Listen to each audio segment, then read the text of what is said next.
നമ്മളുടെ സംസ്ഥാനത്ത് ആരോഗ്യ ഇൻഷുറൻസിൻ്റെ പ്രാധാന്യം അത് തീർച്ചയായിട്ടും എല്ലാവർക്കും അറിയാവുന്നതാണ്.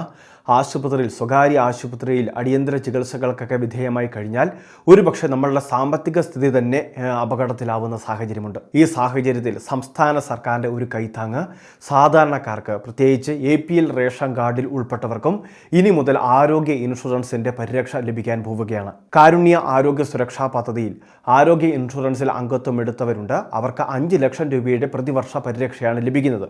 ഇവിടെ പ്രായപരിധി പോലും ഒരു വിഷയമല്ല. അതുമാത്രമല്ല, ആശുപത്രിയിൽ അഡ്മിറ്റായ ശേഷം ലഭിക്കുന്ന എല്ലാത്തരം ചികിത്സകൾക്കും, അതോടൊപ്പം തന്നെ സർജറി, ആശുപത്രിവാസം, മരുന്നുകൾ, അങ്ങനെയുള്ള എല്ലാ അനുബന്ധ ചാർജുകളും ഉൾപ്പെടെ ഇവിടെ നമുക്ക് ക്ലെയിം ചെയ്യാൻ സാധിക്കുന്നുമുണ്ട്. നിലവിലുള്ള രോഗങ്ങൾക്ക് വെയിറ്റിംഗ് പീരീഡ് ഇല്ലാതെ തന്നെ ചികിത്സ ഉറപ്പുമാണ്. അപ്പോൾ ഈ രീതിയിലുള്ള സ്കീം അതേപടി നടപ്പിലാക്കുകയാണ്.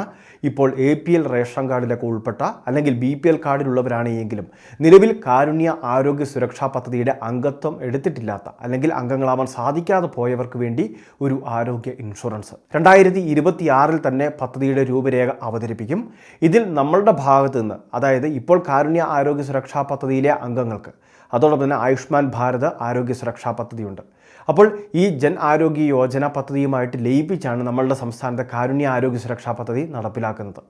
അതുകൊണ്ട് തന്നെ കേന്ദ്ര സർക്കാരിൻ്റെയും സംസ്ഥാന സർക്കാരിൻ്റെയും ഈ 5 ലക്ഷം രൂപയുടെ ആനുകൂല്യം ലഭിക്കാത്തവർക്ക് ഈ പുതിയ പദ്ധതിയിലേക്ക് രജിസ്റ്റർ ചെയ്യാൻ വേണ്ടി സാധിക്കുന്നതായിരിക്കും.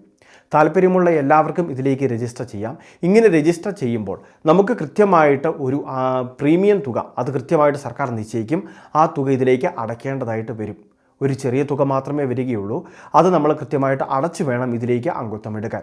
എങ്കിൽ മാത്രമേ ഇൻഷുറൻസിൻ്റെ പരിരക്ഷ നമുക്ക് ലഭ്യമാവുകയുള്ളൂ. അപ്പോൾ ഈ സ്കീമിനെ സംബന്ധിച്ചുള്ള മറ്റ് വിശദാംശങ്ങളെല്ലാം സർക്കാർ കൃത്യമായിട്ട് വിദഗ്ധ സമിതിയെ നിയോഗിച്ച് അവർ നൽകുന്ന കൃത്യമായിട്ടുള്ള രീതി പ്രകാരമായിരിക്കും പ്രീമിയം തുക നിശ്ചയിക്കുന്നത്. അതോടൊപ്പം തന്നെ ചികിത്സകൾ, കാര്യങ്ങളെല്ലാം തന്നെ നിശ്ചയിക്കുന്നത്. സ്വകാര്യ ആശുപത്രികളിലും അതോടൊപ്പം തന്നെ സർക്കാരിൻ്റെ ആശുപത്രികളിലുമെല്ലാം ഇത്തരത്തിൽ നിലവിൽ നമുക്ക് കാസ്പ് പോലുള്ള ആരോഗ്യ പദ്ധതികളുടെ ആനുകൂല്യങ്ങൾ ലഭിക്കുന്നുണ്ട്. ഇതേ രീതിയിൽ തന്നെയായിരിക്കും ഈ ഒരു ഇൻഷുറൻസ് പദ്ധതിയിൽ അംഗത്വം എടുത്തവർക്കുള്ള ആനുകൂല്യ വിതരണവും. ഇവിടെയും നമുക്ക് രജിസ്റ്റർ ചെയ്ത് കഴിയുമ്പോൾ കൃത്യമായിട്ട് ഒരു ഫാമിലി ID-യോ അല്ലെങ്കിൽ കൃത്യമായിട്ട് ഒരു സുരക്ഷാ കാർഡോ ഇതിൻ്റെ ഭാഗമായിട്ട് വിതരണം ചെയ്യും.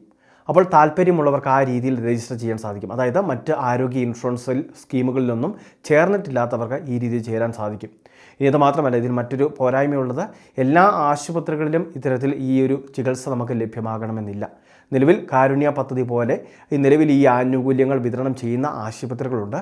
അവിടെ മാത്രമേ ഇപ്പോൾ നമ്മൾ ചെറിയ പ്രീമിയം അടച്ച് ചേരാൻ സാധിക്കുന്നവർക്കും ചികിത്സ ഒരുപക്ഷെ ലഭിക്കുകയുള്ളൂ. അത് പ്രത്യേകമായിട്ട് നിങ്ങളൊന്ന് ശ്രദ്ധിക്കുക. അപ്പോൾ ഇതിനെ സംബന്ധിച്ച് വിശദമായിട്ടുള്ള അപ്ഡേഷനുകൾ വരും മാസങ്ങളിലായിരിക്കും സംസ്ഥാന സർക്കാർ അറിയിക്കുക. അപ്പോൾ തീർച്ചയായിട്ടും ആ അറിയിപ്പിന് വേണ്ടി കാത്തിരിക്കുക. ഇപ്പോൾ ഈ പ്രധാനപ്പെട്ട അറിയിപ്പ് നിങ്ങളോട് ഷെയർ ചെയ്തു എന്ന് മാത്രം. ഇനി അത് മാത്രമല്ല, 1ാം ക്ലാസ് മുതൽ +2 തലം വരെ പഠിക്കുന്ന വിദ്യാർത്ഥികൾക്ക് 3 ലക്ഷം രൂപയുടെ അപകട ഇൻഷുറൻസ് കവറേജ് ഏർപ്പെടുത്തുകയാണ്. വരുന്ന അധ്യയന വർഷം മുതൽ വിദ്യാർത്ഥികൾക്ക് ആ കവറേജ് ലഭിക്കുന്നതായിരിക്കും. ഇനി അതോടൊപ്പം തന്നെ പൂർണ്ണമായിട്ടുള്ള വൈകല്യം സംഭവിക്കുകയാണെങ്കിൽ പോലും നമുക്ക് 3 ലക്ഷം രൂപയുടെ കവറേജ് ബന്ധപ്പെട്ട കുടുംബത്തിന് ലഭിക്കുന്നതായിരിക്കും. ഇനി അതോടൊപ്പം തന്നെ വന്യജീവി ആക്രമണം, തെരുവുനായ ആക്രമണം, അതോടൊപ്പം തന്നെ മറ്റേതെങ്കിലും രീതിയിൽ അപകടത്തിൽപ്പെടുക പോലുള്ള സിറ്റുവേഷനുകളിൽ നമുക്ക് 5000 രൂപ വരെ പ്രത്യേക ചികിത്സാ സഹായമായിട്ട് ലഭിക്കുന്നു. അതോടൊപ്പം തന്നെ ആശുപത്രി ചിലവുകൾക്ക് 75,000 രൂപ വരെയൊക്കെ ലഭിക്കുന്ന രീതിയിലാണ് ഈ ഒരു അപകട ഇൻഷുറൻസ് പദ്ധതി ഇപ്പോൾ സംസ്ഥാനത്ത് അവതരിപ്പിച്ചിട്ടുള്ളത്. അപ്പോൾ ഈ 2 പ്രധാനപ്പെട്ട കാര്യങ്ങളും തീർച്ചയായിട്ടും എല്ലാവരും ഒന്ന് ശ്രദ്ധിക്കുക. അപ്പോൾ ഇതിൻ്റെ തുടർന്നുള്ള അപ്ഡേഷനുകൾ വരും ദിവസങ്ങളിൽ അറിയിക്കുന്നതായിരിക്കും. ഇതുപോലുള്ള വിവിധ ക്ഷേമ പദ്ധതി പൊതു അറിയിപ്പുകൾ കൃത്യസമയത്ത് ലഭിക്കാൻ ചാനൽ മറക്കാതെ സബ്സ്ക്രൈബ് ചെയ്യുക, ഫോളോ ചെയ്യുക.